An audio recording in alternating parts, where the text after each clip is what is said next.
جب بات آتی ہے الفاظ یخشا اور یخافو کے ترجمے کی تو ان دونوں میں زیادہ فرق نظر نہیں آتا، ڈرنا اور خوف زدہ ہونا، اور اس کی وجہ اردو زبان میں وسعت کی کمی ہے، لہذا کچھ معنی ترجمے میں ضائع ہو جاتا ہے، جیسے جب اللہ تعالیٰ فرماتے ہیں وَيَخْشَوْنَ رَبَّهُمْ وَيَخَافُونَ سُوءَ الْحِسَابِ۔ اللہ تعالیٰ نے دونوں جگہ یخشون کیوں استعمال نہیں کیا، یا پھر دونوں جگہ یخافون استعمال کیوں نہیں کیا؟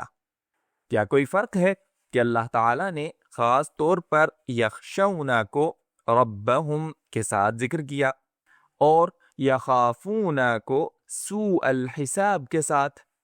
جی ہاں، یخافو اور یخشا کے درمیان یقیناً فرق ہے، اور عربی میں ان میں سے ہر لفظ کا اپنا مفہوم ہے۔ اسے سمجھنے کے لیے پہلے یہ جاننا ضروری ہے کہ جب بھی ہم ان میں سے کوئی لفظ استعمال کرتے ہیں تو ایک فاعل ہوتا ہے، یعنی وہ جو ڈر رہا ہے، اور دوسری طرف وہ ہستی یا چیز ہوتی ہے جس سے ڈرا جا رہا ہو۔ اب ہم دونوں الفاظ کو الگ الگ دیکھتے ہیں۔ یخشا ہمیں اس کے بارے میں معلومات دیتا ہے جس سے ڈرا جا رہا ہو، اور جو ڈر رہا ہو اس پر زور نہیں دیتا۔ تو یخشا کا مطلب ہے کسی سے ڈرنا، اس کی شان، قدرت، مقام اور صفات کی وجہ سے، لہذا یخشون ربہم کا مطلب ہے وہ اللہ تعالیٰ سے ڈرتے ہیں، کیونکہ وہ جانتے ہیں کہ اللہ تعالیٰ کتنا عظیم، قادر اور زبردست ہے۔ جتنا زیادہ آپ اللہ تعالیٰ کو جانتے ہیں اتنا ہی زیادہ آپ اس سے ڈرتے ہیں۔ اسی لیے اللہ تعالیٰ فرماتے ہیں انما يخشى اللہ من عباده العلماء۔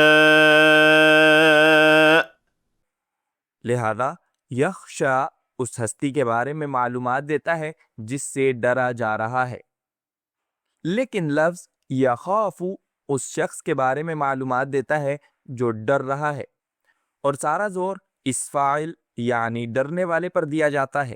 خاص طور پر یہ اپنی کمزوری کی وجہ سے کسی چیز یا شخص سے ڈرنا ہے، یعنی فاعل کی حالت کی بنا پر، خواہ سامنے والا کوئی بھی ہو، کیونکہ اس میں ڈرنے والے کی کیفیت کی بات ہو رہی ہے، نہ کہ اس کے بارے میں جس سے ڈرا جا رہا ہے۔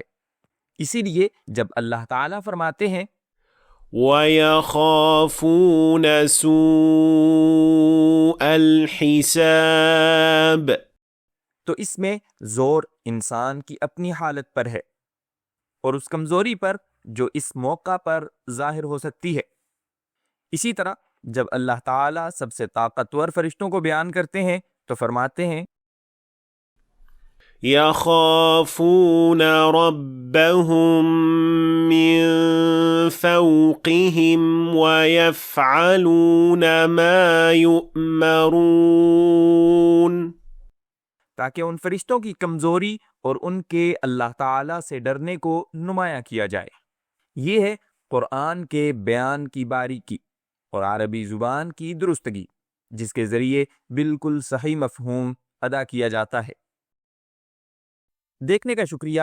مجھے امید ہے کہ آپ نے آج کچھ نیا سیکھا ہوگا۔